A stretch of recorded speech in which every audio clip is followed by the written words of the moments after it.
Сәлеметсіздер ме? Берілген ақпарат арқылы сабақтың тақырыбын болжап көріңіз. Ертегілер ауыз әдебиетінің бір түрі. Ертегілер бірнеше түрге бөлінеді. Олар қиял ғажайып ертегілер, хайуанаттар туралы және тұрмыс салт ертегілері. Ақ хан ертегісі тұрмыс салт ертегілерінің басты кейіпкерлері. Қарапайым адамдар. Ертегіде олардың тұрмысы, өмірі бейнеленеді. Біз бүгінгі күні осы Ақ хан ертегісін өтетін боламыз. Әдебиетті оқу 4-ші сынып, 4-ші сабақ. Қасиетті мекенім Ақ хан ертегісі. Оқу мақсаты: шығарманың тақырыбы және қорытынды бөлімі негізінде сюжеттің дамуын болжау, оның себебін түсіндіру.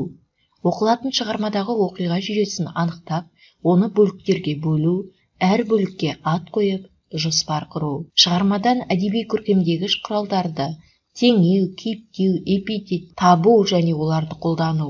Сабақ мақсаты: оқиғаның дамуын болжау, себебін түсіндіру. Мәтін бойынша жоспар құруды үйрену. Мәтіннен әдеби көркемдегіш құралдарды табу, қолдану. Бағалау критерийі: мәтіннің тақырыбы мен соңғы бөлімі бойынша оқиғаны болжайды және негіздейді. Мәтіннен теңеу, кейіптеу, эпитет сөздерді анықтайды. Сөйлеу барысында көркем сөздерді қолданады. Мәтіннің құрылымдық бөліктерін анықтайды, мәтінге ат қойып жоспар құрады. Оқулықпен жұмыс. Ертегіні түсініп оқу. Б, Т, Қ әдісімен мәтінді талдау. Б, біл, Т, түсін, Қ, қолдан. Білім алушы сабақтың өн бойында жеке жұмыс жасайды. Түсініп, талқылауға қатысады. Қолдан. Оқушыға қажетті құрал: оқулық, жұмыс дәптері. 4-1-3-1 шығарманың тақырыбы және қорытынды бөлімі негізінде сюжеттің дамуын болжау, оның себебін түсіндіру. Бірінші тапсырма: ертегіден үзінді оқы. Сұраққа жауап бер. Баяғыда бір елде ерлігі жұрттан асқан Ақ деген батыр болған екен. Қаһарынан жау қаймығыпты. Әйтсе де елге жаманшылығы жоқ екен. Аш-жалаңаш жұртты қолдапты. Ақыры еңбегі елге жағып, халық оны хан көтеріпті. Бір күні Ақ қатты ауырады. Ешбір тамаққа тәбеті шаппайды, ойын-сауыққа зауқы соқпайды. Ақ ханның денсаулығына аса қауіпті ештеңе жоқ деп атақты бір тамыршы. Хан емді ұлы теңіздің жағасына апарып, теңіз самалымен емдеу керек. Айтты, бітті. Ұзақ жол жүріп, ұлы теңізге жетеді. Бірақ теңіздің таза ауасы, гүл жазира дертті, жанның көңілін қош ете алмайды. Ақ хан бұрынғыдан бетер жүдей береді. Ертегі басталуын білдіретін сөйлемді анықта. Хан ұлы теңізге аттанды. Хан жүдей бастады. Хан қатты ауырды. Қай сөйлем ертегінің басталуын білдіріп тұр? Белгілейсіздер. Дескриптор үзіндінің мазмұнына сәйкес болжам жасайды және негіздейді. Оқиғаның мәтінмен жүйелі байланыстырады. Ойын еркін жеткізеді. 2 балмен бағаланады. Екінші тапсырма: ертегіден үзінді оқы. Сөйлемді ретімен орналастыр. Хан иемді сонау үнді жағалауына алып бару керек.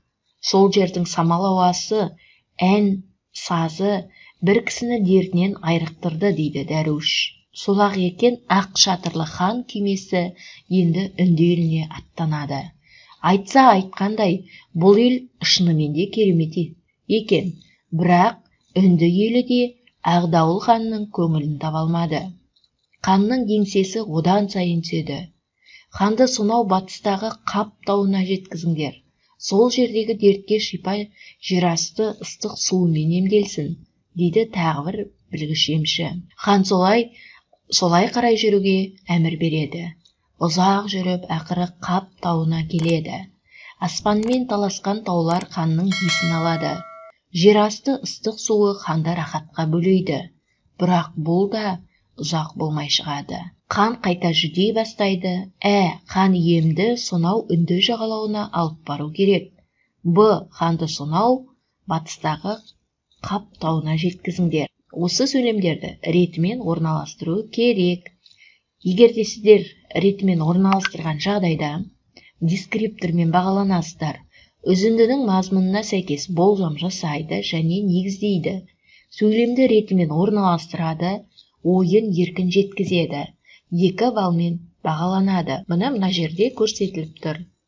Осыған өздеріңіз қарап алсаңыздар болады балалар. Тапсырманың ретін. Ертегіден үзінді оқы. Қарт дәруіш ханға не айтқысы келді? Қарт дәруіш ханның тамырын ұстап отырып, сіз жаугершілікпен жүріп, ер үсті ат жауынды ұзақ жол түн қаттыңыз. Енді сіз үшін оның еш қызығы жоқ. Енді бір қызық болса, өз туған жеріңіз ана құрсағынан шыр етіп түсіп, алғаш қадам басқан жеріңіз қызық болар. Одан да ат ізін үзгеніңізге нелер заман өтті ғой дейді. Туған жерге баруы керегін, жорыққа аттануын, алыс сапарға шығуын. Яғни, осы сөйлемдердің қайсысы дұрыс деп ойлайсыз? Дәруіш ханға не айтқысы келгенін осы сөйлемдердің біреуінен табыңыздар. Қайсысы дұрыс деп ойлайсыздар?